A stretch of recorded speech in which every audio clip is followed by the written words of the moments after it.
Para hadirin dipersilakan duduk kembali.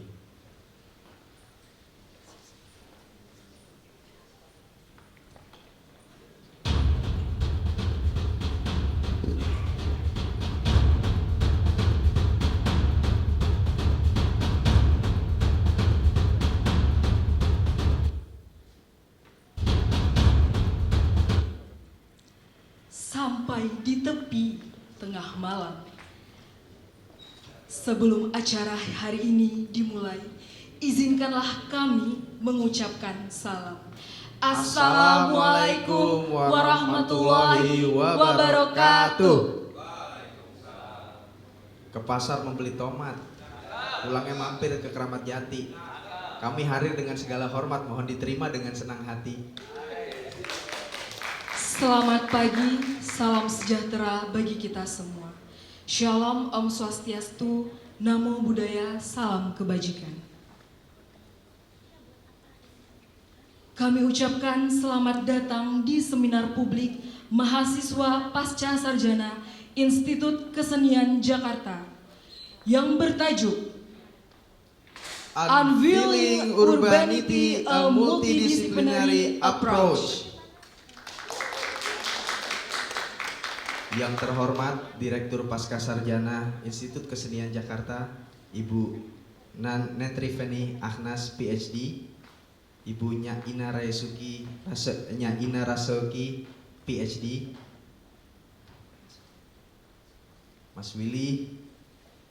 Selanjutnya, yang kami hormati Bapak dan Ibu selaku penanggap materi seminar hari ini.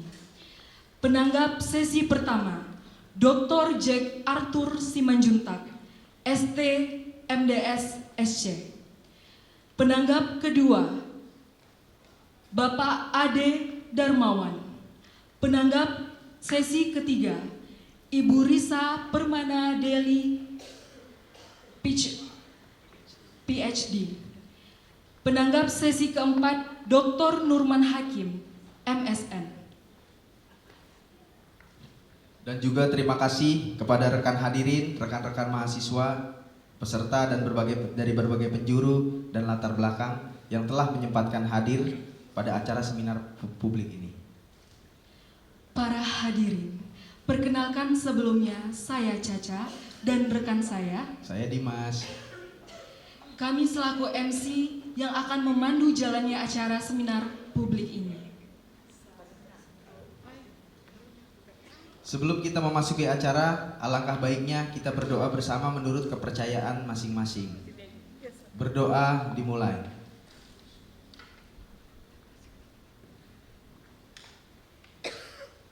Berdoa selesai.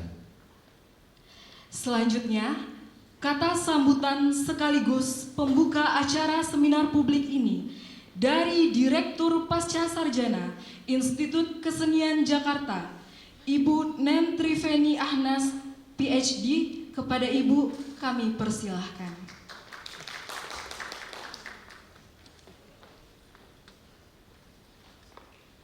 Selamat pagi semua. Yang lain pada belum bangun. Oh ada. Ibu Rektor 2, Bu Susin Toping. Selamat datang. Selamat pagi dan selamat datang ke seminar publik luring Sekolah Pasca Sarjana IKJ yang pertama kali diselenggarakan setelah pandemi secara luring. So kita biasanya itu kita selalu daring, tapi kali ini tingkat stresnya lebih tinggi karena luring. Dengan senang hati saya menyambut Anda semua ke seminar Pasca Sarjana hari ini. Apakah Anda seorang mahasiswa, anggota fakultas atau publik secara umum? Kita bersama-sama hadir di sini untuk memajukan pengetahuan dan menumbuhkan keingintahuan intelektual. Seminar publik ini adalah landasan pertumbuhan akademik. Ia tidak hanya berfungsi sebagai platform untuk memperdalam keahlian materi mata kuliah, tapi juga sebagai ruang di mana kita belajar, berpikir secara kritis, berkolaborasi secara efektif, dan terlibat dalam wacana yang bermakna. Dalam dunia yang berubah dengan cepat saat ini, kemampuan untuk menghubungkan praktek dan teori, mempertanyakan asumsi, dan mengeksplorasi perspektif baru menjadi semakin penting. Seminar ini khususnya menawarkan sebuah kesempatan unik bagi kami untuk merefleksikan perkembangan terbaru di bidang kami, menantang pemikiran kami, dan bertukar ide dengan rekan-rekan yang membawa beragam pengalaman dan sudut pandang. Melalui diskusi dan interaksi inilah kita memperbaiki pemahaman kita, menginspirasi inovasi, dan membuka jalan bagi penemuan di masa depan. Sebagai mahasiswa pasca sarjana, Anda berada pada titik penting dalam perjalanan akademik Anda.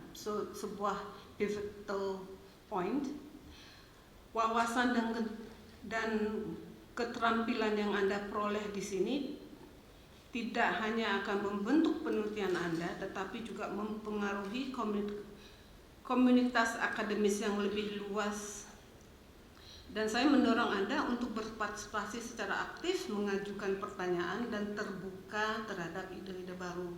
Manfaatkanlah sepenuhnya kesempatan ini untuk terlibat dengan kolega, para pengajar dan pembicara hari ini. Sebagai penutup, saya ingin mengucapkan terima kasih kepada semua orang yang telah berkontribusi untuk mewujudkan acara ini, mulai dari penyelenggara, rektorat, hingga pembicara dan para peserta. Saya menantikan diskusi yang merangsang dan yang akan membuka wawasan baru bagi kita semua. Selamat laksanakan seminar yang produktif dan yang akan memperkayakan kita semua. Terima kasih. Terima kasih kepada Ibu Nan yang telah memberikan kata sambutan sekaligus membuka acara seminar publik ini. Sebelum kita memasuki acara inti, marilah kita saksikan performance dari mahasiswa dan mahasiswi pasca sarjana Institut Kesenian Jakarta. Kita panggilkan ke atas panggung Riosa, Fahla, Dimas, dan Iqbal.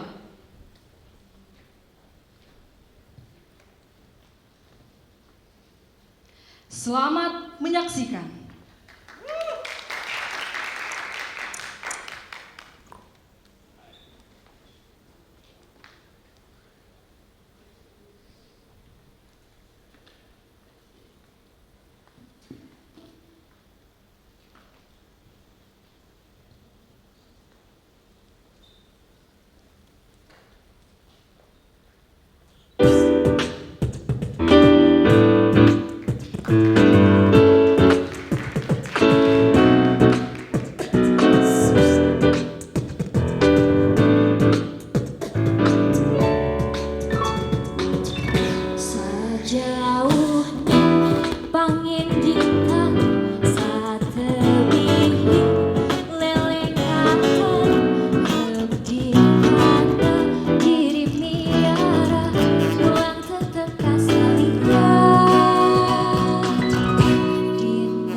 Boleh kita berikan tepuk tangan sekali lagi teman-teman?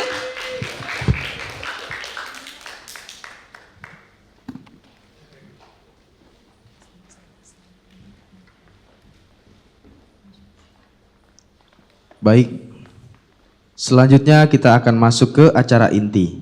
Sebelum acara inti dimulai, kami beritahukan kepada para hadirin acara seminar publik ini dibagi menjadi 4 sesi. Sesi pertama dengan pemateri Rangga Erluansyah, Riosa Oktav, Diantara Putra, Dian Agustini Hadi Pranowo, Iqbal, Yunita Lapandina Subono, dan Lambara Dimas.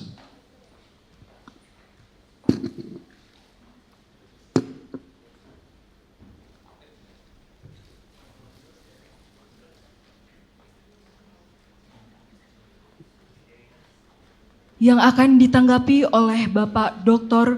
Jack Arthur Simanjuntak, SD MDS SC. Kepada pemateri, waktu dan tempat dipersilahkan.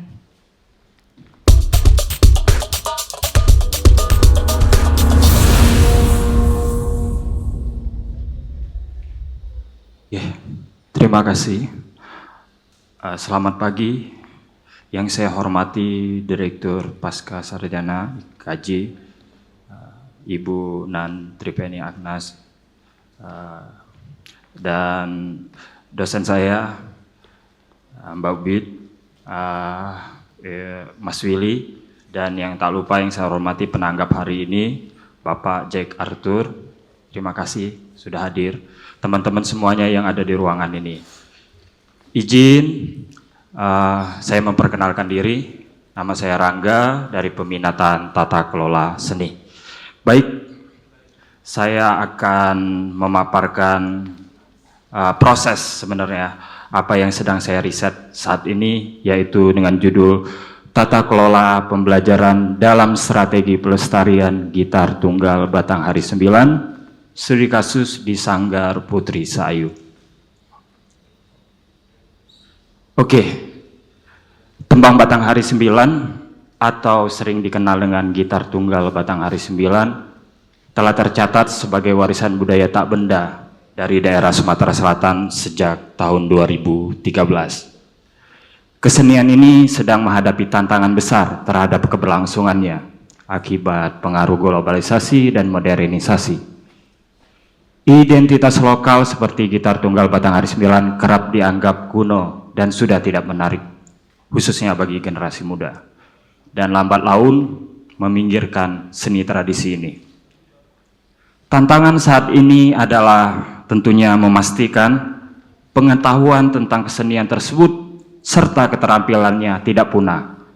Oleh itu, perlu tata kelola pembelajaran yang efektif, terstruktur sebagai bagian strategi untuk menjaga keberlanjutannya. Pembelajaran tembang Batanghari 9 saat ini masih menggunakan metode tradisional dengan penurunan secara langsung, tradisi lisan, pengamatan, dan keterlibatan secara langsung. Belum banyak yang mengkaji tata kelola pembelajaran sebagai aspek penting dalam meningkatkan efektivitas dan pengenalan kesenian di era modern saat ini. Pembelajaran kesenian tradisional secara luas seutuhnya bisa kita pahami bukan saja mengajarkan teknik atau keterampilan, tetapi juga menanamkan apresiasi terhadap nilai-nilai budaya yang terkandung di dalamnya. Oleh karena itu, untuk melestarikannya, kita harus mengetahui, mengenali, sehingga terbangun rasa memiliki dan menghargai warisan budaya tersebut. Seperti pepatah lama, tak kenal maka tak sayang. Oke. Gitar tunggal Batanghari 9, nama Batanghari 9 diyakini sebagai simbol 9 anak sungai Musi yang membelah kota Palembang di wilayah Sumatera Selatan. Musik dan lagu Batanghari 9 berakar dari rejung atau gaya berpantun dalam sastra tutur basema di wilayah Melayu Sumatera Selatan. Ada 3 elemen di sana dalam penampilan dan pertunjukannya, yaitu pantun, lagu, alat musik itu sendiri sebagai iringannya. Difungsikan untuk mengekspresikan perasaan, bercirikan nasihat-nasihat keagamaan, nilai-nilai dan norma-norma adat istiadat. Juga terkadang mengandung pantun-pantun jenaka maupun tentang romantisme percintaan. Kondisinya saat ini minim peminat, masih keterbatasan ruang belajar pengajar, dokumentasi dan arsip yang kurang, promosi yang masih kurang untuk kesenian ini. Studi kasus ini dilakukan di Sanggar Putri Sahayu, salah satu sanggar yang masih eksis mengajarkan gitar tunggal batang hari sibilan secara non formal. Di bawahnya dia memiliki jadwal belajar yang terstruktur, mempunyai murid, fasilitas belajar, memiliki kerjasama dan pengajar. Sanggar Putri Sahayu ini didirikan tahun 2017, terbentuk atas inisiatif gabungan antara Dinas Kebudayaan Kabupaten Musi Banyuasin, Provinsi Sumatera Selatan dan komunitas seni lokal di sana. Nama Putri Sahayu diambil dari cerita rakyat setempat yang melambangkan sosok perempuan anggun berwibawa dan berkontribusi besar dalam menjaga tradisi masyarakatnya. Nama ini dipilih untuk merepresentasikan keindahan, kecerdasan dan semangat melestarikan budaya. Dalam programnya sebenarnya tidak mengajarkan gitar tunggal batang hari 9 saja, namun banyak kesenian seperti tari tradisional hingga seni bela diri tradisional lokal di sana pun diajarkan. Baik, dari paparan itu ada 3 rumusan yang saya ingin bacakan, yaitu yang pertama, bagaimana tata kelola pembelajaran gitar tunggal batang hari 9 diterapkan di Sanggar Putri Sahayu. Apa saja strategi utama yang digunakan Sanggar Putri Sahayu untuk melestarikan kesenian ini? Yang ketiga, bagaimana dampak pembelajaran terhadap pelestarian seni gitar tunggal batang hari 9? Oke, ada 3 tujuan juga. Yang pertama, mengidentifikasi strategi tata kelolanya. Yang kedua, menganalisa pengaruh strategi tata kelola pembelajaran terhadap kemampuan siswa dan keberlanjutan kesenian ini. Yang ketiga, menemukan faktor yang mempengaruhi keberhasilan dan hambatan dalam pelestariannya. Oke, untuk mengurai permasalahan tersebut, ada beragam landasan teori yang saya pakai. Saya bacakan secara garis umum. Yang pertama adalah pelestarian kesenian tradisional, seperti pemahaman konsep apa yang dimaksud pelestarian budaya tersebut. Terus undang-undang pendukungnya, yaitu nomor 5 tahun 2017, kebijakan pemerintah lainnya, ada teori tata kelola pembelajaran, teori workmusik pedagogis untuk menganalisa pembelajaran kesenian tradisional tersebut, teori pengelolaan sanggar seni, pendidikan seni, sosiologi musik, teori pembelajaran musik, evaluasi dan dampak pembelajarannya. Oke, saya skip sedikit ya karena waktunya. Oke, metode yang saya ambil adalah menggunakan pendekatan deskriptif kualitatif dengan metode studi kasus. Pendekatan deskriptif ini dipilih untuk mendapatkan pemahaman mendalam tentang tata kelola pembelajaran seni tradisional khususnya di Sanggar Putri Sahayu, baik dalam aspek pengelolaan, pelaksanaannya maupun dampak pelestarian terhadap generasi muda. Penelitian ini melibatkan 3 kelompok utama, yaitu pengelolaan, pelatih, dan siswa di sana, dengan teknik pengumpulan melalui observasi, wawancara, dan studi dokumentasi. Ya, di sini ada kriteria keberhasilan. Saya mengumpulkan menjadi 4 untuk memudahkan saya dalam proses nanti. Yang pertama, teridentifikasinya komponen tata kelola. Yang kedua, terdokumentasinya metode pengajaran, kurikulum media pembelajaran yang digunakan. Yang keempat, terdeskripsinya strategi pelestarian budaya lokal melalui pembelajaran seni tersebut. Yang keempat, ditemukannya faktor pendukung dan penghambat dalam keberhasilan pelestarian kesenian ini. Baik, ini mapping poin-poin. Sebenarnya saya belum sampai tersiernya ya, bentuk ketiganya. Yang pertama saya mau melihat nanti media pembelajarannya, integrasi metode modern, penggunaan alat, terus menyelidiki tata kelola pembelajaran seni baik dari planning, perorganisasian, pergerakan, metode pengajaran meliputi penerapan pengajaran tradisional, integrasi metode modernnya, media pembelajaran, struktur organisasi, sanggar tersebut sendiri, dan kaitannya dengan sejarah gitar Batanghari 9 itu sendiri. Oke, yang terakhir tentunya saya harus mengevaluasi dari data tersebut, yaitu kesesuaian tata kelola yang saya temukan dengan teori manajemennya, pengaruh pembelajaran yang diterapkan di sanggar tersebut, identifikasi kekuatan dan kelemahan tata kelola, efektif metode pengajarannya, dan dampak strategi pelestarian, serta faktor pendukung dan penghambat yang saya temukan. Kesimpulannya, penelitian ini adalah bagian cara mengeksplorasi tata kelola pembelajaran dan pelestarian gitar tunggal Batanghari 9. Fokus penelitian mencakup metode pembelajarannya, strategi pelestariannya, pelan pembelajaran di dalamnya. Hasil penelitian diharapkan memberi kontribusi tentunya untuk teoritis dan praktis, termasuk rekomendasi pengelolaan pembelajaran yang baik bagi pengembangan pembelajaran seni berbasis budaya lokal, peningkatan kapasitas pengajar, penggunaan media dan teknologi di dalam pembelajaran, serta kolaborasi komunitas seni, lembaga pendidikan, dan pemerintah. Langkah ini saya harapkan mampu mendukung keberlanjutan secara adaptif dan inovatif di tengah tantangan modernisasi. Oke, terima kasih. 9 menit tepat waktunya. Terima kasih banyak. Saya lanjutkan untuk presentasi berikutnya. Sahabat saya Riosa Oktav. Baik, terima kasih Mas Rangga. Ya, Assalamualaikum warahmatullahi wabarakatuh. Selamat pagi. Yang terhormat kepada Direktur Pascasarjana IKJ, Ibu Nan, Ibu Ubit, Pak Willy, dan penanggap Pak Jack. Terima kasih atas kehadirannya. Dan tentu teman-teman tercinta, serta teman-teman yang sudah support luar biasa untuk acara pada hari ini. Baik, saya Riosa Oktav. Saya pengajar di salah satu sekolah di Jakarta dan saya juga pernah terlibat di label musik. Salah satunya saya sebut saja Universal Music Indonesia, yang mana di dalam karir saya sejak kecil dalam perlombaan yang sering saya ikuti karena major saya vokal. Nah itu pada akhirnya berkembang, saya di label, kemudian saya di sekolah, terjun di dunia pendidikan. Nah saya ingin menyampaikan keresahan saya juga terkait dengan lagu anak sebagai harapan bagi generasi muda di tengah kemajuan teknologi.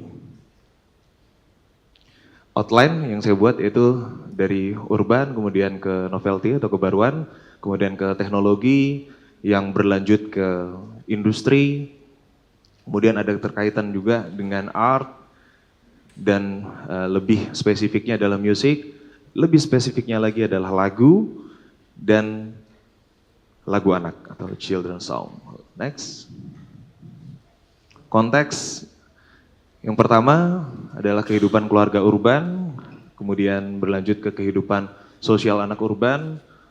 Yang ketiga adalah aktivitas berlebih anak terhadap teknologi, khususnya gadget. Yang keempat, salah satu dampak konsumsi gadget berlebih adalah polusi audio dari berbagai tayangan hingga games. Kemudian berlanjut ke lagu sebagai salah satu solusi treatment audio yang tepat. Berlanjut lagi ke lagu anak sebagai lagu yang sesuai dengan usia anak. Kemudian lagu anak yang dinyanyikan oleh anak bukan orang dewasa, di sini konteksnya seperti itu.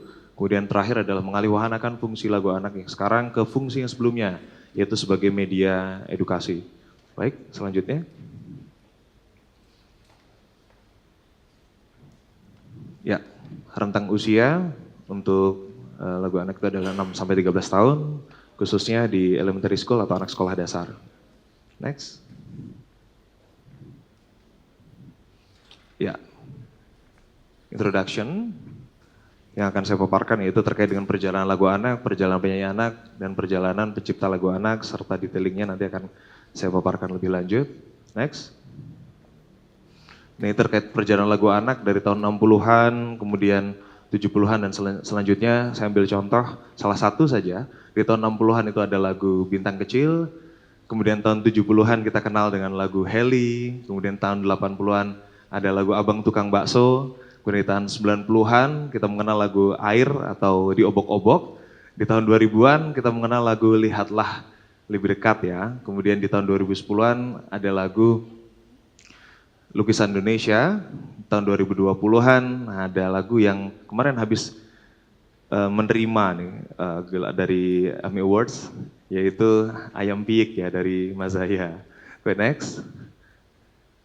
Perjalanan penyanyi anak di tahun 70-an kita mengenal ada Cica Kuswoyo, kemudian di tahun 80-an ada Puput Novel, tahun 90-an banyak sekali penyanyi anak ya. Di sini termasuk era keemasan dari penyanyi anak dan lagu anak itu sendiri, banyak sekali di situ. Salah satunya yang kita kenal ada Joshua ya. Kemudian tahun 2000-an kita mengenal banyak juga di situ ada beberapa penyanyi anak, termasuk di situ ada Sherina. Tahun 2010-an ada Naura Ayu yang kita kenal dengan lagu Lukisan Indonesia, Untuk Tuhan, dan banyak sekali di situ. 2020-an ada Mas Zaya tadi salah satunya. Next. Terkait dengan perjalanan pencipta lagu anak. Nah, ini yang saya paparkan di sini adalah eksistensi dari beberapa pencipta lagu anak ya. Jadi di tahun 60-an itu ada Pak Dal, Ibu Kasur, Pak Kasur, Ate Mahmud, kemudian Ibu Sud. Di tahun 70-an Ibu Kasur, Pak Kasur, Ate Mahmud, Ibu Sud masih eksis. Tahun 80-an lagu dari Bapak Ate Mahmud, Ibu Sud itu masih diciptakan ya di tahun itu. Kemudian tahun 90-an Bapak Ate Mahmud pun masih menciptakan lagu. Kemudian dilanjutkan dengan Papa Tibob dengan lagu-lagu dari untuk Joshua, kemudian untuk beberapa penyanyi tadi yang banyak sekali. Di tahun 2000-an, Bapak Ate Mahmud pun masih menciptakan lagu. Karya-karya Bapak Ate Mahmud banyak diluncurkan untuk Tasya Kamila saat itu, banyak sekali. Kemudian ada Elva Susyoria, Legend, untuk beberapa karya di Sherina ya saat itu. Kemudian tahun 2010-an, nah ini salah satu pencipta lagu yang terkhusus ke anak ya, Duhita Pancatatra ini dari grup band Numata. Kemudian di tahun 2020-an ada Alvin Witarsa, Mr. Popolo. Lanjut. Rizal perjalanan lagu anak. Nah di tahun 60-an sampai 80-an ini tema jauh lebih sederhana, aktivitas seputar aktivitas harian, lirik lebih simpel, aransemen simpel. Kemudian di tahun 90-an hingga 2010-an ini tema lebih kompleks di situ. Kemudian kehidupan bahkan romansa tercipta di situ. Lirik lebih berbobot, aransemen lebih berbobot, lebih variatif.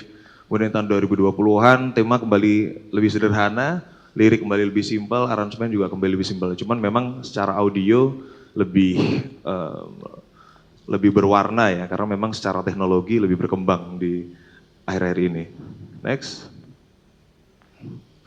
Metode penelitian yang saya lakukan, yang pertama yaitu artistic research, and then qualitative with phenomenological approach, dan yang ketiga adalah kuantitatif dengan questionnaire. Sedang akan ongoing untuk itu. Lanjut. Result. Nah, ada tema dan point of view dari saya. Tema lagu yang akan saya sampaikan ini sedang ongoing juga. Itu terkait dengan life, favorite, anxiety, happiness, dan simplicity. Point of view dari saya, yaitu anak urban yang terakhir di ibu kota, anak urban yang terlahir dari keluarga urban, anak urban yang terjebak dalam kesibukan orang tua, anak urban yang kurang mendapat perhatian orang tua, dan anak urban yang banyak menghabiskan waktunya untuk bermain gadget. Dari apa yang saya paparkan sebelumnya itu tentu ada kaitannya dengan apa yang terjadi di sekolah tempat saya mengajar, di mana memang kesibukan orang tua itu sangat mempengaruhi aktivitas dari anak, seperti itu. Jadi yang sangat terasa adalah keseharian mereka ya, bahkan orang tua tuh jarang sekali untuk mendampingi. Nah makanya di situ gadget menjadi solusi dalam tanda kutip. Nah pada akhirnya saya berpikir untuk lagu anak ini bisa menjadi salah satu solusi supaya tidak terlalu ke distract ke gadget. Lanjut. Eksperimen lirik dan eksperimen aransemen. Eksperimen lirik yang saya lakukan yaitu keresahan akan anak sekolah perkotaan menjadi landasan utama pemutaran karya lagu ini.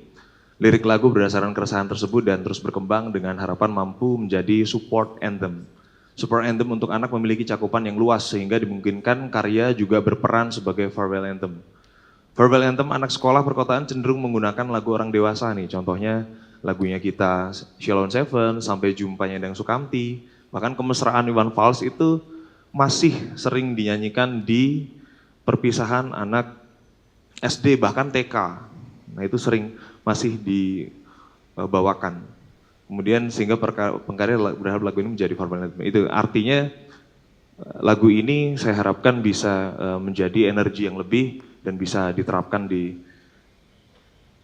acara perpisahan misalkan seperti itu dan menjadi support anthem. Next, terkait dengan eksperimen aransemen, tentu kental dengan unsur pop dan kebaruannya yaitu adalah seluruh aransemen dari tiap instrumen musik diawali dari melodi dan ritmis yang berasal dari mulut. Ya, ini karena major saya vokal, saya berharap untuk menggait seluruh instrumen saya mulai dari mulut. Kemudian aransemen mulut tersebut direkam terlebih dahulu, kemudian diterjemahkan dalam instrumen musik, terdapat sentuhan unsur kelokalan, saya harapkan seperti itu, dan melihat dari proses editing dan mixing ke depan, jika aransemen mulut dan instrumen mampu dikolaborasikan, sepertinya cukup menarik. Jadi ada aransemen dari instrumen yang real dan dari instrumen mulut saya bisa dikombine di situ. Next, matur suwun. Terima kasih, selamat pagi. Selanjutnya, sahabat saya, Ibu Dian HP, dipersilakan.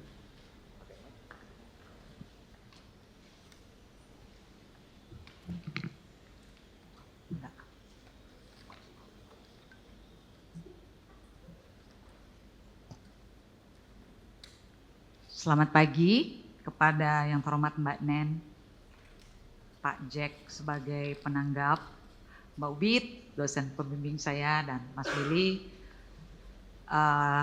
teman-teman seperjuangan, kemudian seluruh hadirin yang ada di sini hari ini.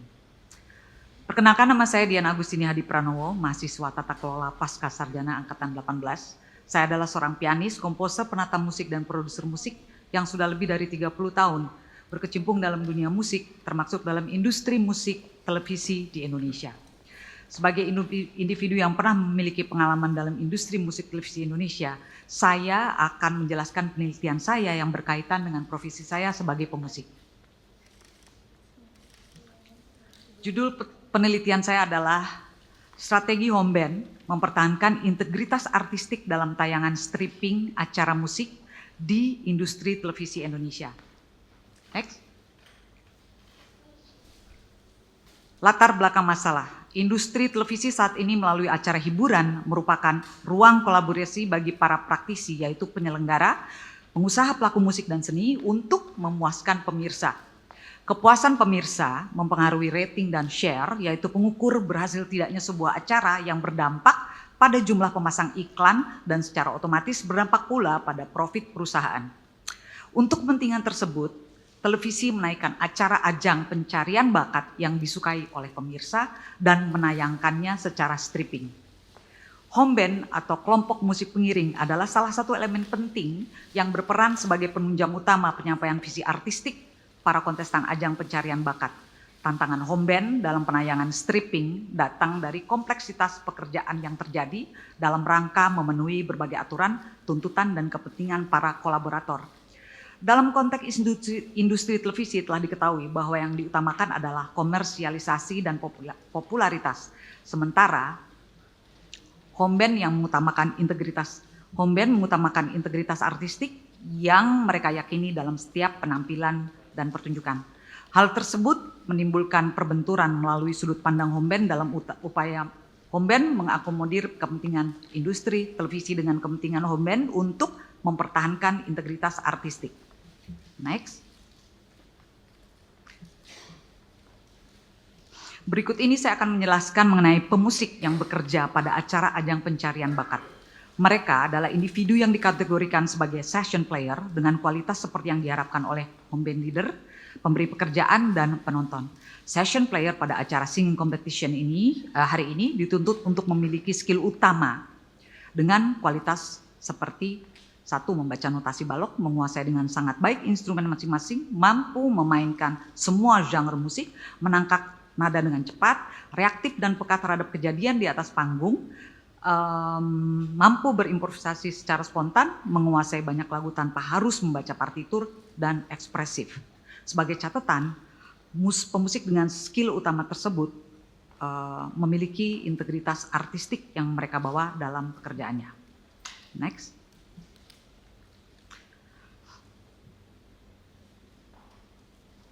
Home band leader pada acara pencarian bakat adalah sosok penjaga keseimbangan antara kepentingan program dan produser acara, juga penjaga integritas artistik. Home band leader sudah pasti harus memiliki kemampuan musikal atau skill utama tadi seperti anggota band, bahkan lebih baik, lebih bagus. Selain itu, home band leader dituntut untuk memiliki kemampuan manajerial seperti kepemimpinan, komunikasi, perencanaan, pengelolaan keuangan, negosiasi untuk kesepakatan yang menguntungkan, manajemen sumber daya manusia, strategi pemasaran, problem solving, networking, dan kreativitas. Next. Berikutnya saya akan menjelaskan tentang industri musik televisi yang berkaitan erat dengan penelitian saya. Ajang pencarian bakat yang ditayangkan stripping selalu berupaya menampilkan konten-konten menarik dalam penyajiannya untuk menambah bobot hiburan. Setiap stasiun televisi dengan tayangan serupa bersaing menciptakan ide kreatif yang tidak dimiliki stasiun televisi lain.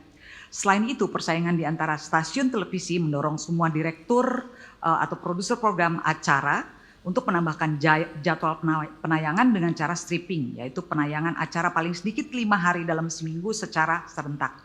Upaya ini dilakukan untuk memenuhi ekspektasi perusahaan bahwa pola tayangan stripping akan menghasilkan perolehan jumlah penonton yang diharapkan. Next.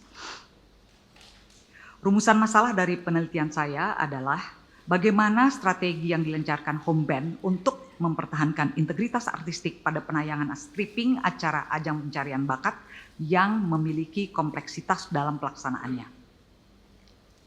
Next.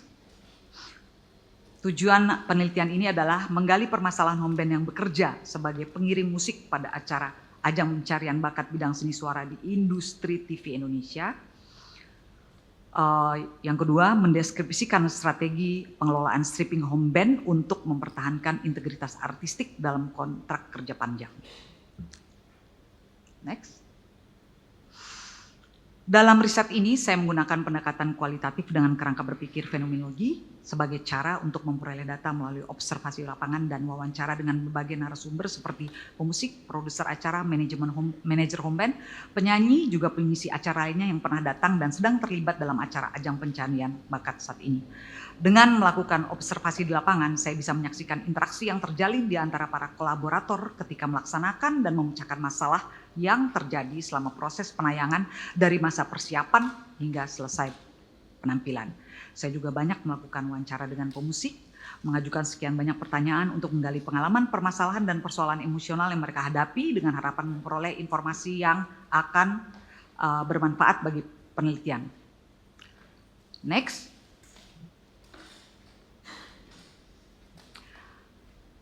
Theodor Adorno dalam teori integritas artistik berfokus pada hubungan antara seni, masyarakat, dan industri budaya. Beberapa poin utama dari teori tersebut meliputi otonomi seni, kritik terhadap budaya massa, kualitas estetika, kritik dan kesadaran kritis, serta estetika dan etika. Saya melihat teori ini memiliki keterkaitan dengan integritas artistik yang menjadi permasalahan di sini dan yang diyakini oleh para pemusik. Next. Ini adalah tentang musik dengan integritas artistik yang mereka yakini saat melakukan pekerjaan bermain musik dalam sebuah pertunjukan. Pemusik itu selalu mengusung konsep integritas artistik melalui yang pertama visi dan misi. Keterangannya adalah karya bukan sebagai aspek hiburan saja, tapi juga memiliki muatan edukasi dan motivasi untuk menginspirasi penonton dan audiens. 2. Kualitas standar mencakup komposisi, aransemen musik, kepiawaian bermain, penampilan, kekuatan ekspresi dan karya sebagai pemenuhan kebutuhan intelektual. 3. Pertunjukan dalam live show, pemusik dengan integritas artistik lebih mementingkan pengalaman yang dirasakan penonton daripada aspek komersial. Mereka berupaya untuk mengekspresikan karya dengan tulus agar kepentingan akan pertunjukan juga bisa dapat tercapai.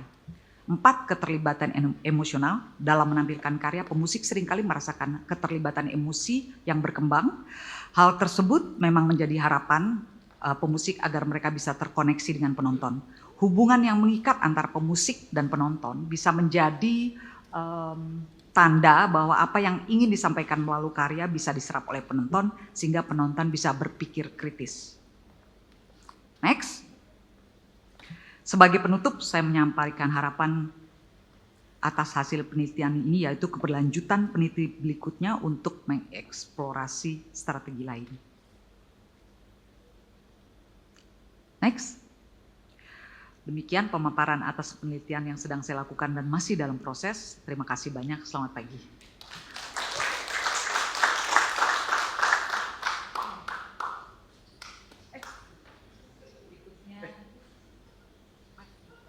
Berikutnya yang akan presentasi adalah slide.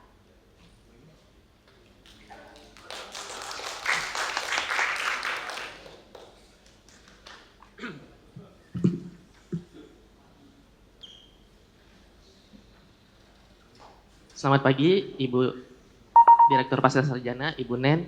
Selamat pagi Ibu Ubid, Mas Willy, dan Pak Jack yang telah hadir pada pagi hari ini. Saya akan memaparkan ide tesis saya yang berjudul Urban Beat, Perjalanan Artistik, Adik Kerang, dan Representasi Beatbox di Indonesia. Oke, boleh next Mas Bib? Oke, saya membuat mapping di mana beatbox ini berasal dari subkultur dari hip hop dan seni urban. Seni urban mencakup berbagai bentuk ekspresi kreatif yang berkembang di lingkungan perkotaan. Seperti ada mural, graffiti, dan hip hop. Hip hop terdiri dari 5 elemen, yaitu ada rapping, DJ, graffiti, breakdance, dan beatbox termasuk 5 elemen hip hop tersebut.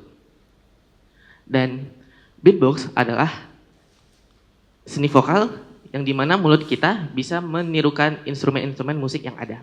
Seperti basicnya yaitu drum dengan 3 nada dasar yaitu B, T, K. Yang dimana bunyinya seperti dan itu adalah 3 nada dasar di beatbox. Terus beatbox sendiri sudah berkembang dari tahun 1970 dari rapper di Amerika dan sejarah dan sampai sekarang di Indonesia dari tahun 2000-an sampai sekarang sudah tetap aktif. Kemudian dari sejarah tekniknya dan kemudian alat yang dimana biasanya mikrofon untuk beatbox dan sekarang udah menggunakan alat seperti loop station. Oke, beatboxer itu adalah orang yang nge-beatbox. Beatboxer harus menguasai 3 skill yang dimana harus bisa dalam segi musikalitas, teknik, dan orisinalitas.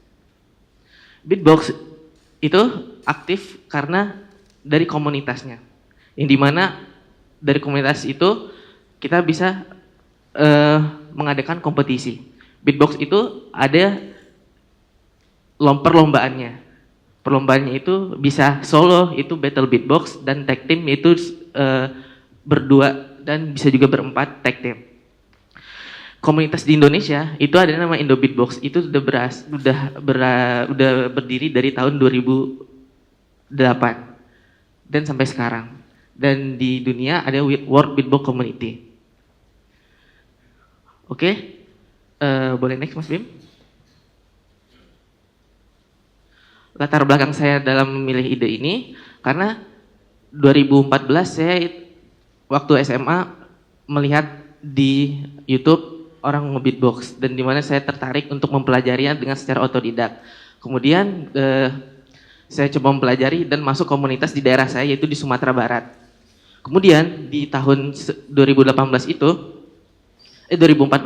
saya sudah masuk komunitas di daerah saya. Kemudian 2018 saya berkuliah di Institut Kesenian Jakarta. Selama saya di Jakarta ini saya ngerasa beatbox ingin masuk komunitas beatbox di Jakarta dan ingin berkontribusi untuk memperkembangkan beatbox di Indonesia dengan cara saya masuk komunitas di Jakarta yaitu namanya Werewolf Beatbox. Kemudian setelah saya masuk komunitas ini, saya dulunya yang saya tonton di daerah saya tahun 2014, kemudian ketika saya 2018 di sini, saya ketemu dengan beatboxer yang ada di Indonesia. Kemudian dari saya di komunitas itu, saya membuat event beatbox se-Indonesia. Dan di event itu saya mengumpulkan seluruh beatboxer dari Aceh sampai daerah timur, datang untuk menghadiri event beatbox yang saya buat dengan teman-teman saya. Kemudian di tahun 2018, 2019, event itu berjalan dengan lancar. Saya bilang itu bisa menjadi puncaknya beatbox di tahun 2018 dan 2019. Kemudian di tahun 2020 pasca COVID, masuknya COVID, beatbox mulai meredup. Di 2020, 2021, 2022 nggak ada lagi yang event-event beatbox. Kemudian saya merasa gimana ya cara saya menaikkan lagi nih beatbox. 2023 kita dengan teman-teman saya membuat event lagi, tapi hype-nya tidak segede tahun 2019. Mungkin karena pandemi masih ada efek dari pandemi tersebut, dan di tahun 2023 itu pesertanya tidak sebanyak tahun 2019. Nah, di tahun 2024, sekarang 2024 kemarin nggak ada sama sekali event beatbox di Indonesia. Dan 2025 ini tidak ada juga.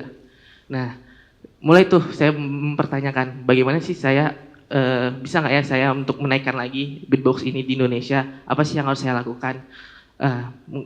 Mulai kepikiran gimana saya membuat karya dengan background saya di S1 itu film, gimana saya membuat sesuatu seni audiovisual ini berhubungan dengan beatbox. Terus cara saya merepresentasi beatbox ini gimana yang awalnya beatbox se-Indonesia saya representasikan dengan satu orang. Boleh next Mas Bim? Nah, ini penyebaran komunitas beatbox di Indonesia. Dari sebanyak regional yang ada di sini, saya memikirkan bagaimana dengan satu orang saja saya bisa mewakilkan komunitas beatbox di Indonesia. Boleh nih. Nah, ini event-event yang udah saya buat dari 2018, 2019, 2023. 2014, 2015 ini adalah event yang membuat saya terinspirasi untuk mempelajari beatbox. Boleh next Mas. Nah, ini Adi Kerang, salah satu beatboxer yang saya guide untuk menjadi representasi beatbox di Indonesia. Kenapa dia yang saya pilih? Karena dia dari 2018 udah saya mengikuti event yang saya buat, 2019 selalu aktif di beatbox event yang saya buat, dan kemudian di 2023 kemarin dia karena di Indonesia udah nggak ada event-event beatbox, dia ikut event beatbox di internasional. Kemudian dia ikut di Jerman Beatbox, mendapatkan juara 3, dan dapat kesempatan di tahun 2025 ini dia mendapatkan kesempatan untuk ikut di Florida Beatbox Festival. Nah, kesempatan dia untuk berangkat ini di bulan April, saya berpikir bagaimana perjalanan dia untuk menuju kompetisi itu saya dokumentasikan. Boleh next Mas Bim? Nah, ini data saya yang 2018, 2019, 2023 bersama Adi Kerang, perkembangan di beatbox di Indonesia. Oke, boleh next Mas Bim? Jadi apa yang akan saya lakukan? Saya akan dari bulan November kemarin saya udah bertemu dengan Adi Kerang dan berdiskusi apa aja yang bakal dia lakuin untuk hadir di dalam Florida Beatbox Festival ini. Yang saya akan lakukan, saya akan ikut proses dari dia sebelum berangkat sampai bagaimana hasil dia nanti, tapi bukan hasil mau menang mau kalah, bukan itu hasil penelitiannya, bagaimana juga hasil dari karya saya bisa membuat teman-teman yang belum tahu beatbox, yang belum tahu apa itu beatbox, yang masih menganggap beatbox masih kayak seni hiburan biasa, untuk bisa aware lagi, lebih menjadikan beatbox lebih bisa dikenal lagi. Terus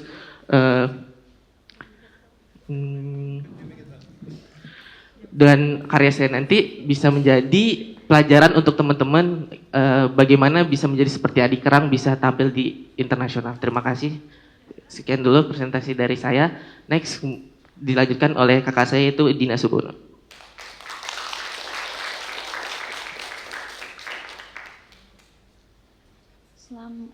Selamat pagi kepada yang terhormat Ibu Nantri Feni Agnas, Direktur Pascasarjana IKJ, dosen saya Ibu Nyak Ina Rasuki, Bapak Jack Simanjuntak sebagai penanggap, dan Pak Martin Suryajaya sebagai pembimbing saya, dan Bu Sonya sebagai dosen saya juga, dan teman-teman semuanya. Saya Dina Subono, pekerjaan saya sebagai konsultan hukum, dan di sini saya akan membawakan makalah mengenai representasi merek diri seorang disc jockey atau DJ yang merangkap sebagai remixer di Jakarta Utara. Next. Di sini sebagai latar belakang pendahuluan, saya melihat pada hasil penelitian saya dan pengamatan bahwa di 5 wilayah Jakarta, di pusat, utara, timur, selatan, dan barat. Tapi di sini saya memfokuskan kepada Jakarta Utara dan Barat pada khususnya, dan selatan pada umumnya.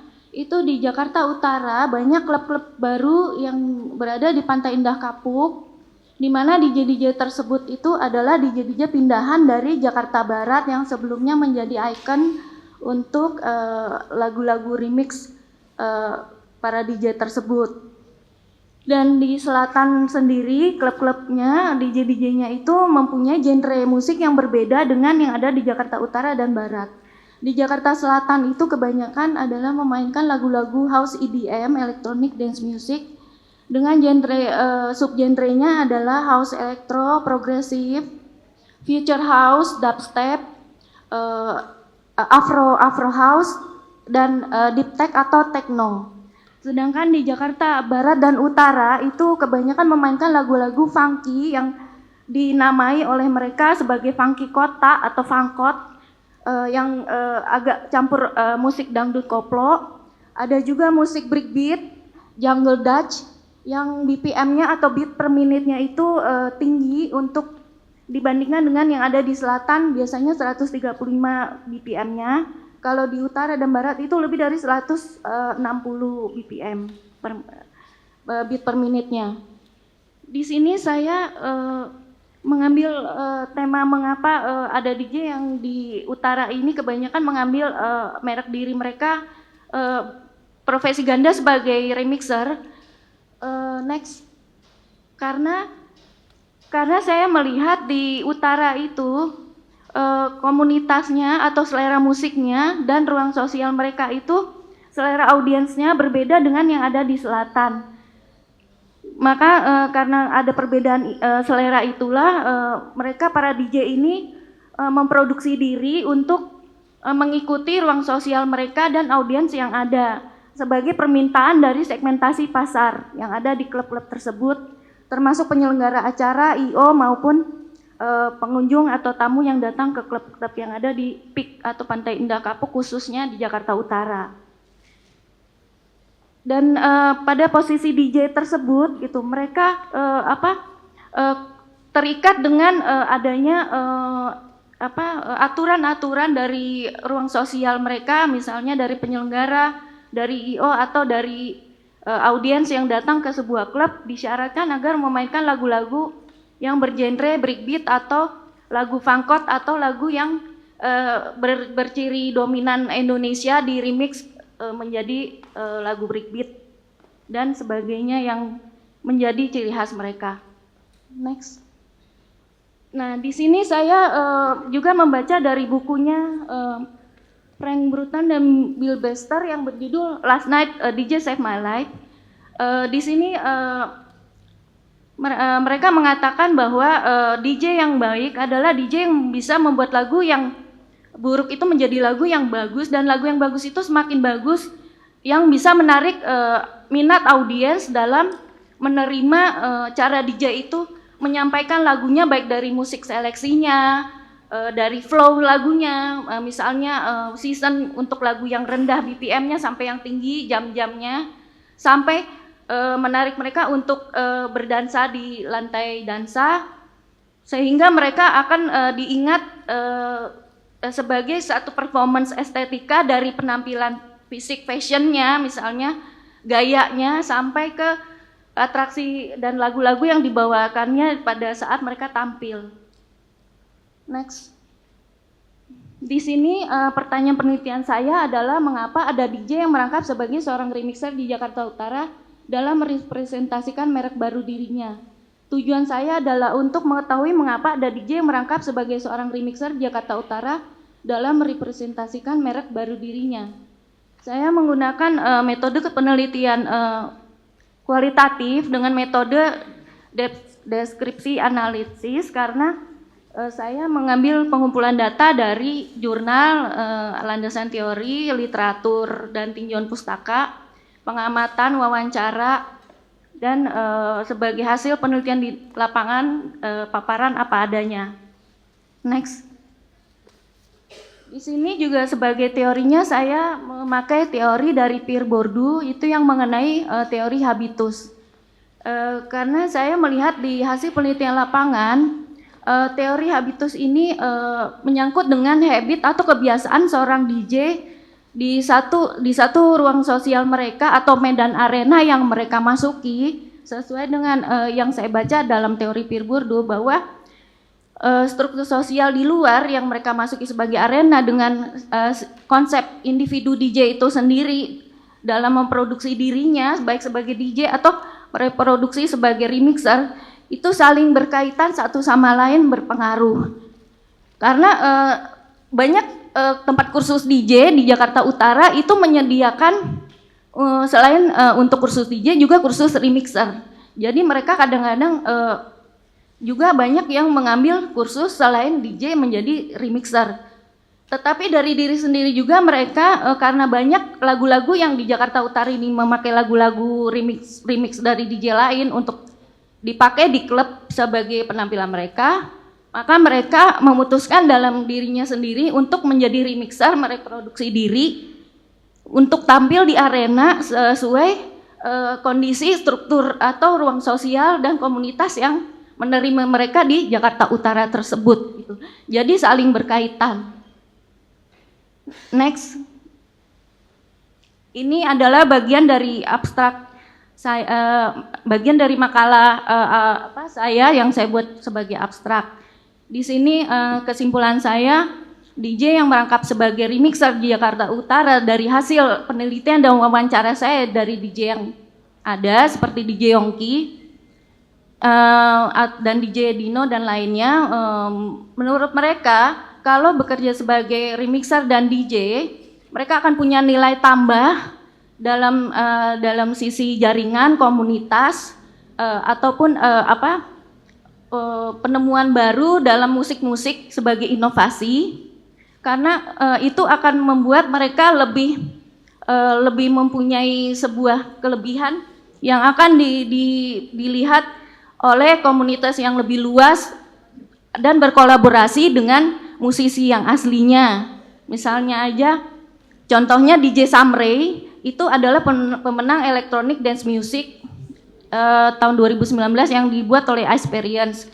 Dia meremix lagu Jonas Blue, Perfect Stranger, yang akhirnya dia dikontrak oleh label Astral Wax dari Amerika untuk berkolaborasi dengan Jonas Blue dan diproduksi oleh label rekaman tersebut. Sekian, terima kasih dari saya. Ya, selanjutnya adalah adik saya yang ganteng dan pemberani, Lambara Dimas Anya. Dipersilakan. Terima kasih semuanya, Ibu Bapak.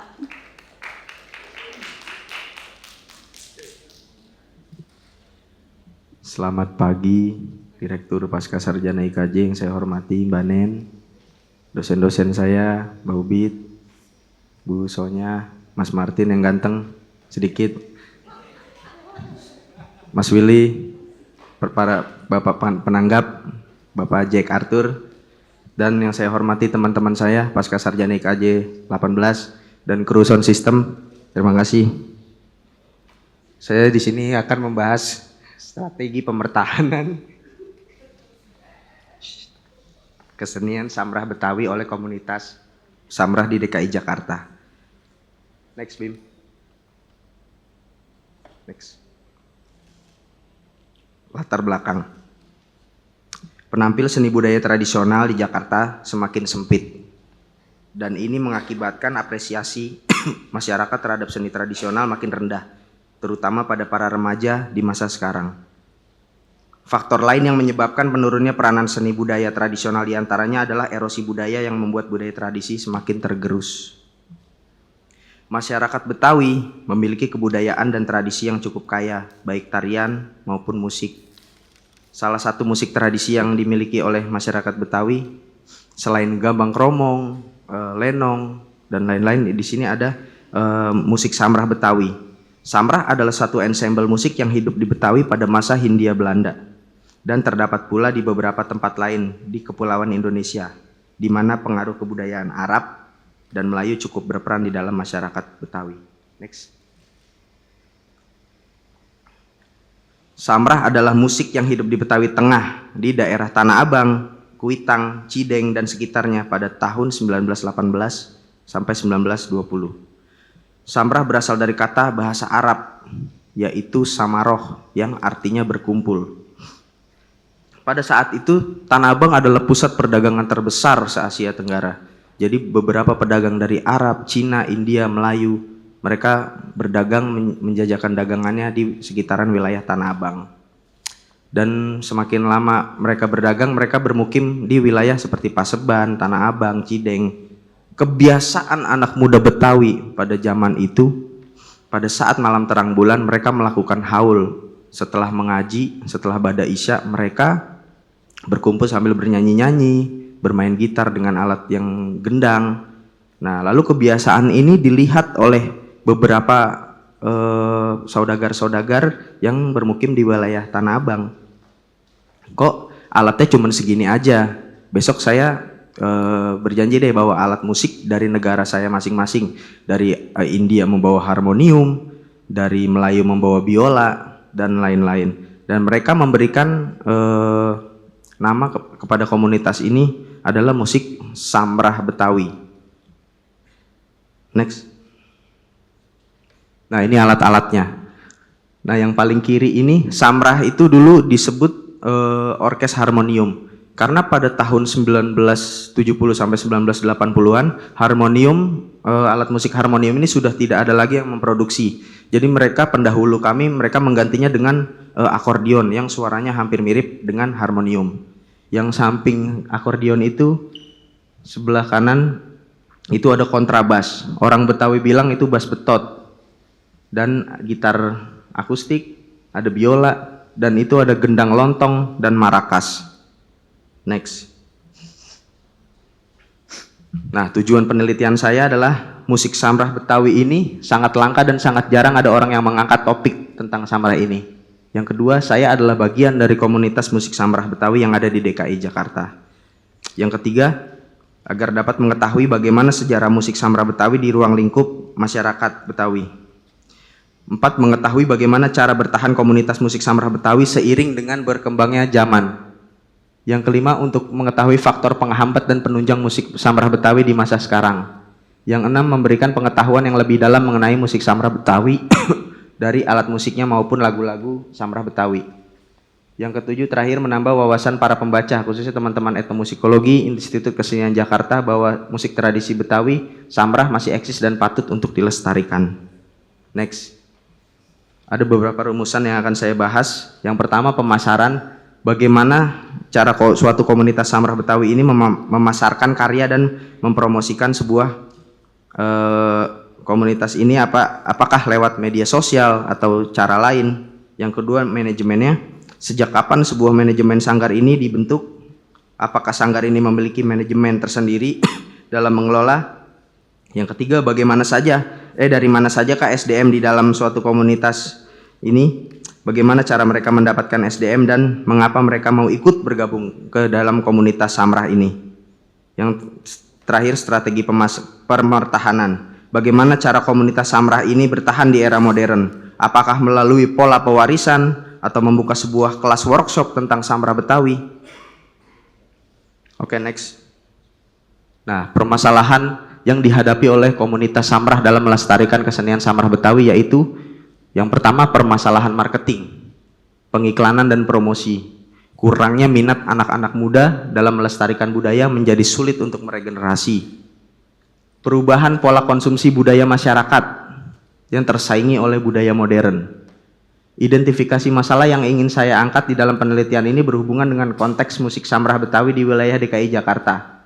Bagaimana keberadaan musik samrah Betawi dalam masyarakat DKI Jakarta? Apa saja fungsi musik samrah Betawi pada masyarakat DKI Jakarta dan bagaimana potensi usaha pengembangannya?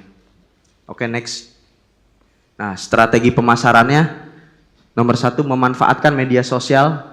Dengan memanfaatkan media sosial atau platform seperti Instagram, YouTube, TikTok, dan beberapa platform digital, komunitas musik samrah ini bisa mengunjukkan karya-karyanya. Yang kedua, membuat website atau blog. Membuat situs resmi komunitas dengan menceritakan sebuah sejarah awal mula berkembangnya musik samrah Betawi dari dulu hingga sekarang. Yang ketiga, bekerja sama dengan dinas pemerintah atau dinas terkait, mengajukan permohonan bantuan atau subsidi dana kepada pemerintah untuk mendukung produksi dan pemasaran sehingga dapat berjalan dengan baik. Bekerja sama dengan influencer untuk mengiklankan sebuah kesenian samrah ini. Next. Strategi pemertahanannya melalui pola pewarisan. Pola pewarisan ini berperan penting dalam menjaga kelangsungan tradisi dan identitas budaya. Pendidikan dan sosialisasi. Membuat sebuah workshop tentang kesenian musik samrah Betawi ini kepada pelaku seni atau kepada sekolah-sekolah dan bekerja sama dengan dinas terkait untuk menyelenggarakan kegiatan workshop samrah Betawi agar bisa menambah SDM. Yang ketiga, inovasi baru. Kurangnya minat anak-anak muda dalam melestarikan musik samrah merupakan penghambat. Agar menarik minat anak-anak muda, komunitas samrah ini merubah gaya aransemen atau menambahkan instrumen modern tanpa menghilangkan rasa tradisi di dalam dan keaslian kesenian tersebut. Next. Dah, kesimpulannya, dalam proses pencarian data dan penelitian ini samrah secara fungsi dan kegunaannya di dalam kehidupan masyarakat Betawi, selain berfungsi untuk mengiringi tari dan tonil, musik samrah juga difungsikan sebagai sarana hiburan dan musik samrah sering dipakai dalam upacara-upacara keagamaan seperti pernikahan, Maulid Nabi, dan malam mangkat. Dalam syairnya musik samrah banyak mengandung pantun-pantun nasihat tentang kehidupan dan nyanyian-nyanyian jiwa. Sekarang masih ada 2 sanggar yang tetap eksis melestarikan musik samrah Betawi di DKI Jakarta, yaitu Sanggar Pelangi dan Sanggar Firman Muntako. Beberapa upaya harus dilakukan komunitas musik samrah agar tetap hidup serta menarik minat masyarakat atau anak-anak muda. Mulai dari membuat workshop, pelatihan musik samrah, pengenalan ke sekolah-sekolah, membawakan lagu-lagu yang sedang tren pada saat ini dengan gaya samrah Betawi, agar para pendengar bisa tahu kalau musik samrah Betawi ini juga mengikuti perkembangan zaman yang modern ini. Next. Miara buaya di pagar kawat, potong angsa dimakan malam. Kalau seni budaya kagak dirawat, alamat bangsa akan tenggelam. Terima kasih, I love you. Terima kasih kepada pemateri yang telah memaparkan materinya. Selanjutnya kami persilahkan kepada Bapak Dr. Jack Arthur Simanjuntak untuk naik ke atas panggung seraya menanggapi paparan materi pada sesi pertama ini. Kepada Bapak dipersilahkan.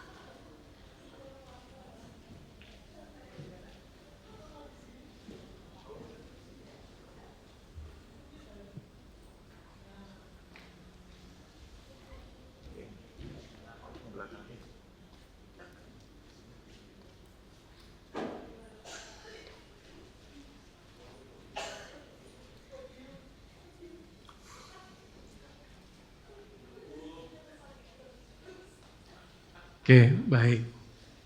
Selamat pagi, Mbak Nat. Selamat pagi juga Mbak Ubid, para dosen-dosen yang saya hormati. Rasanya canggung juga ya, karena kemarin-kemarin online. Karena sebenarnya masukan-masukannya ini sudah saya tulis, ya sudah saya ketik, tapi nggak apa-apa, saya bacakan dengan waktu yang diberikan.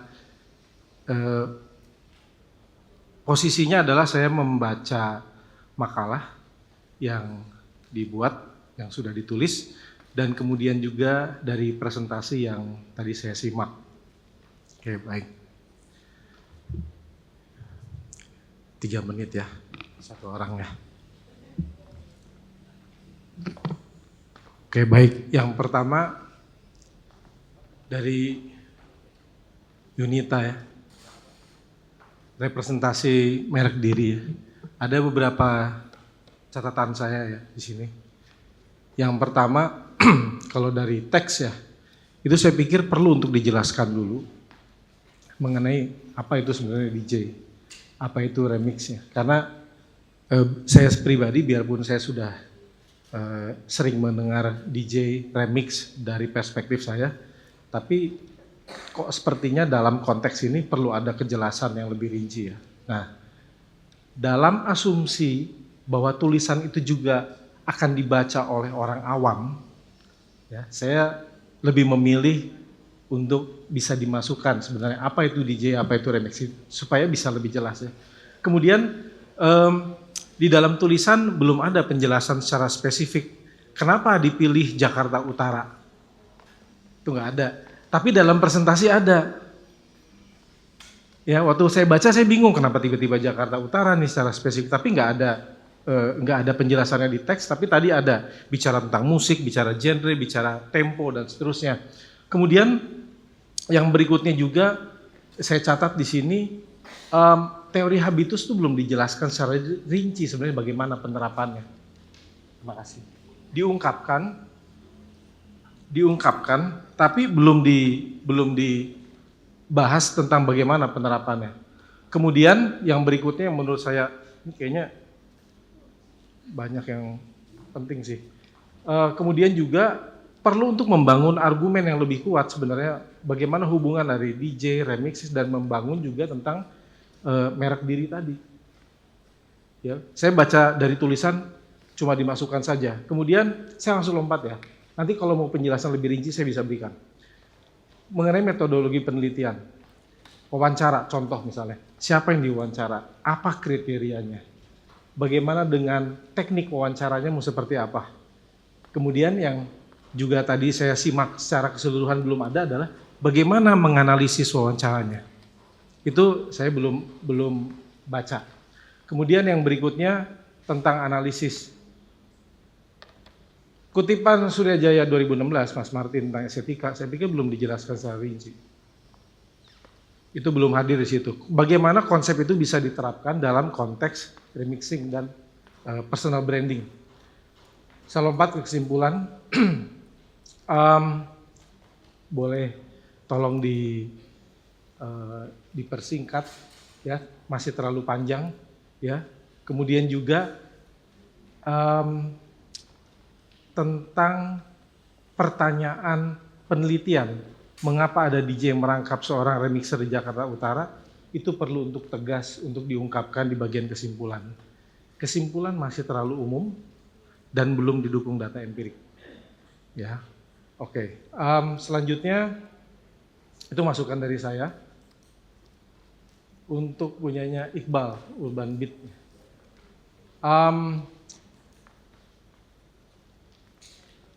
Oke, saya lihat di bagian pendahuluan ya, untuk kontekstualisasi subjeknya itu baik ya, menampilkan prestasinya, latar belakang personal saya pikir yang kuat ya, menjadi alasan. Kemudian juga di situ juga ada penyajian perspektif personal yang kredibel, ya, pandangan dari direktur seperti apa. Nah, kemudian yang jadi catatan dari saya adalah aspek metodologis. Jadi uraian tentang pendekatan art-based research-nya itu seperti apa? Ya, kurang detail untuk metode pengumpulan data. Kemudian yang berikutnya, elaborasi konsep tentang representasi budaya urban. Ya, itu juga saya belum temukan. Kemudian saya lompat ke bagian metodologi. Ya, dasar teoritisnya udah ada. Ya, kemudian struktur metodologis juga udah nampak, tapi yang kurang detail itu adalah implementasi praktis dari art-based research. Ya, kemudian mungkin bisa ditambahkan juga ya buat Iqbal ya, detail tentang tahapan spesifik penelitian. Misalnya dari timeline produksi dokumenter, bagaimana tentang kriteria keberhasilan artistiknya seperti apa. Itu kriteria-kriteria seperti itu, ya. Kemudian yang Ya tadi teknik pengumpulan data udah ada. Yang terakhir adalah bagaimana framework analisis visual. Jadi framework analisis visual itu kurang lebih seperti ini. Kalau misalnya saya punya kumpulan, katakanlah misalnya puzzle, kira-kira saya mau menyusunnya berdasarkan apa? Misalnya dari bentuk dulu, dari warna, saya mau taruh di mana? Saya mau meletakkan di mana tuh misalnya. Nah itu saya pikir itu perlu untuk dijelaskan. Oke, kemudian berikutnya untuk Lambara Dimas.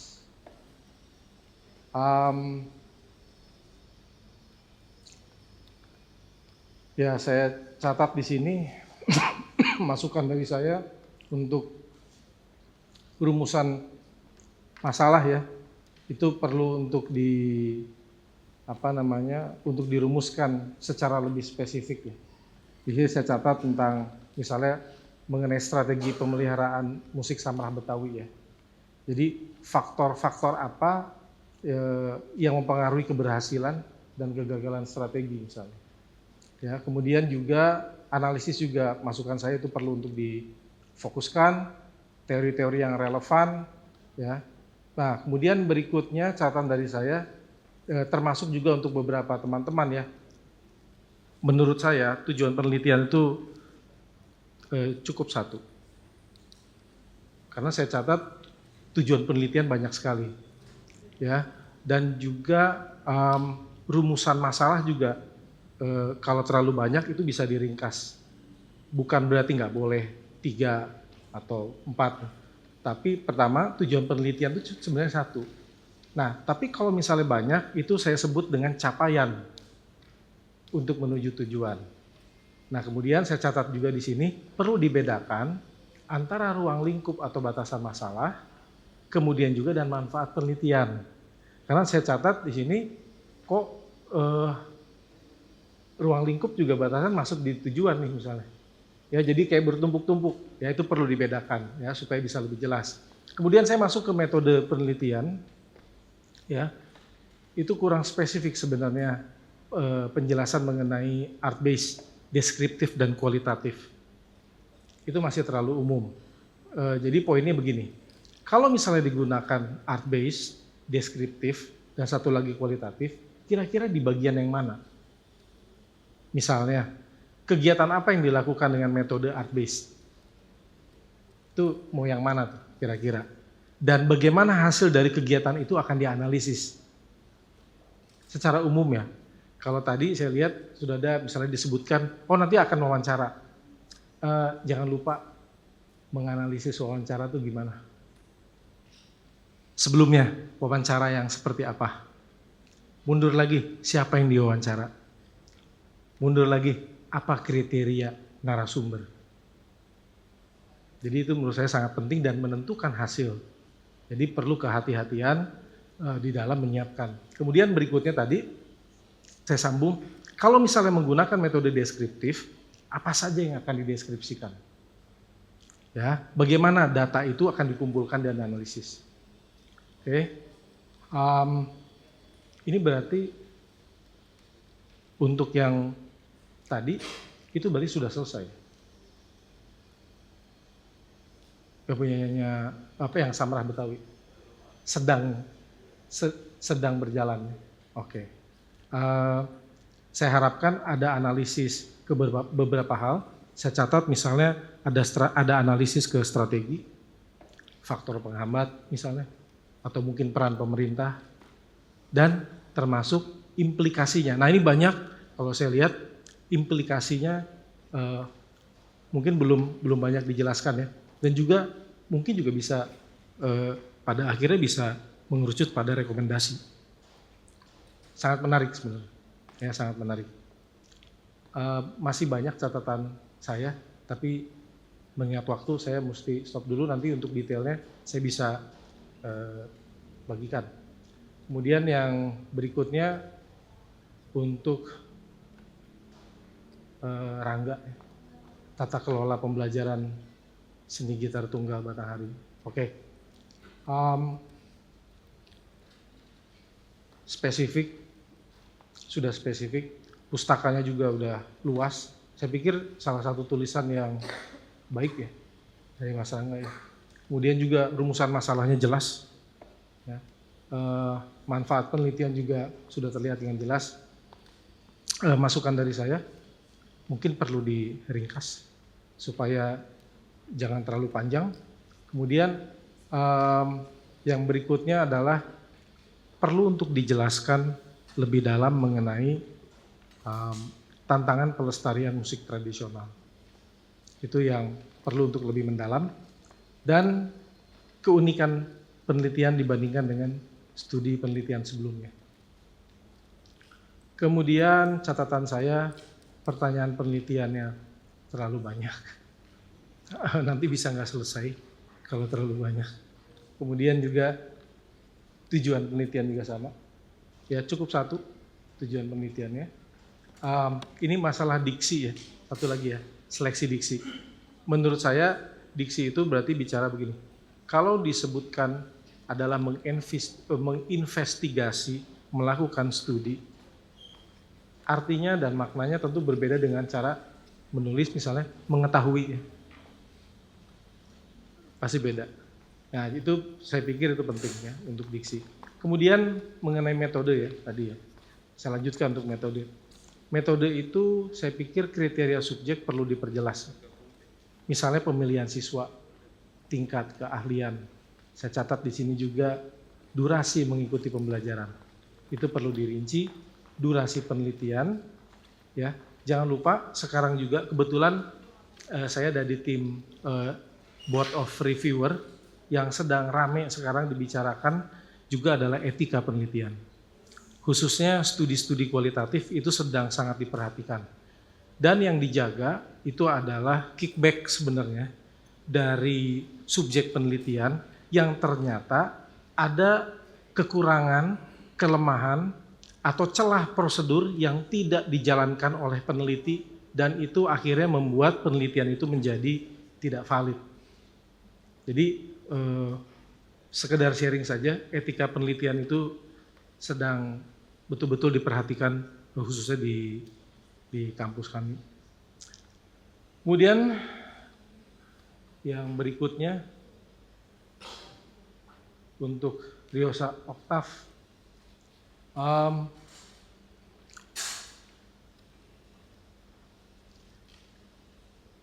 apa yang dimaksud dengan lagu anak dalam konteks penelitian ini?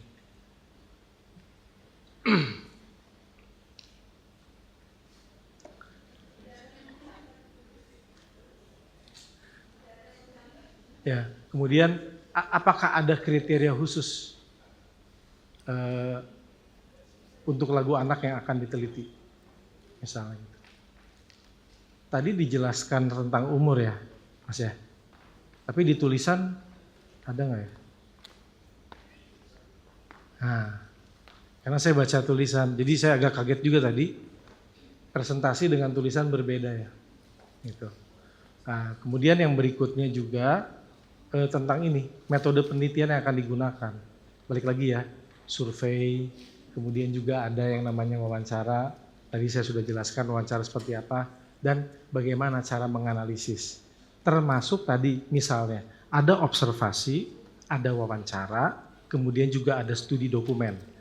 Sama juga, observasi berarti bagaimana prosedurnya, bagaimana menganalisis prosedur, observasi. Wawancara juga sama. Ya. Kemudian catatan saya juga yang lain di sini adalah menghubungkan dengan teori sebenarnya.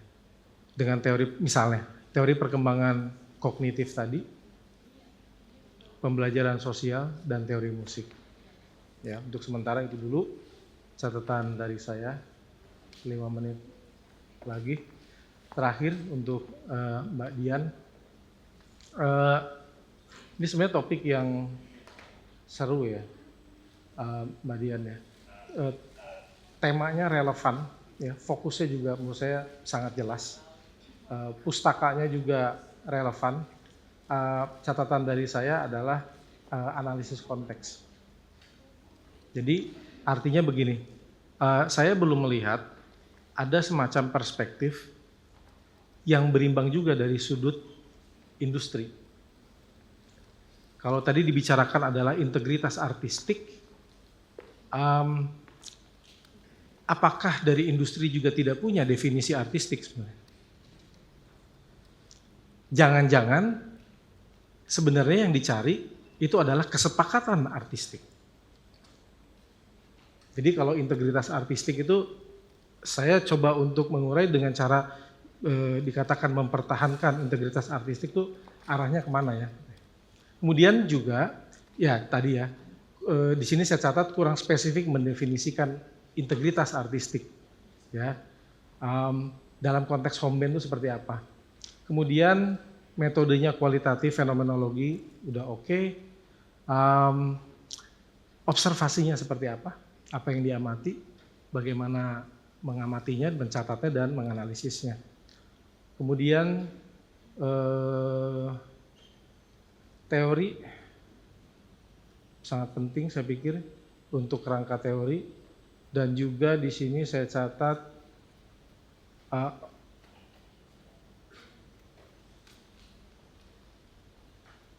oh iya, kalau tidak salah digunakan triangulasi data, betul Mbak ya? Enggak ya, enggak pakai triangulasi data. Oke.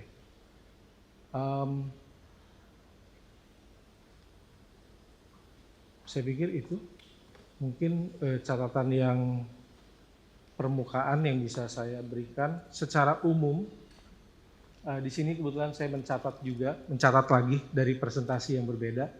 Tadi yang pertama narasi di presentasi dan tulisan berbeda, ada yang berbeda, lebih lengkap, dan saya yakin sebenarnya waktu baca, pasti ini bisa dijelaskan sebenarnya materinya.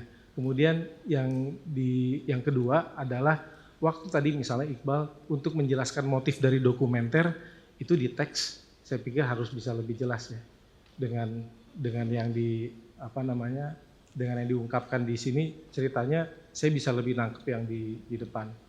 Kemudian untuk berikutnya, oh ya, satu lagi untuk yang Mbak Yunita ya. Catatan saya begini tadi untuk saya menyimak, apakah pendekatan deskriptif bisa menjawab why? Karena deskripsi itu menggambarkan, apakah bisa menjawab why? Apakah harus menggunakan pendekatan kualitatif yang berbeda? Ya, perlu dijelaskan apa yang cocok. Jadi gini, kalau misalnya menggunakan istilah metodologi penelitian, berarti harus dicantumkan juga reasoningnya. Kenapa memilih itu, kenapa bukan memilih yang lain, itu perlu. Kemudian untuk Dimas, tadi saya catat sini cara berkomunikasinya cerita ya. Tapi di presentasinya teks. Tadi ceritanya udah asik, tapi presentasinya teks. Kalau boleh saya kasih saran buat teman-teman, saya juga masih belajar. Saya lebih memilih presentasinya dikurangin teksnya. Seakan-akan memindahkan Microsoft Word ke dalam presentasi, tapi lebih banyak storytelling aja. Mungkin lebih banyak gambar, itu lebih menarik karena yang saya ingin dengar itu adalah cerita dari Anda masing-masing. Saya pikir itu dulu. Terima kasih.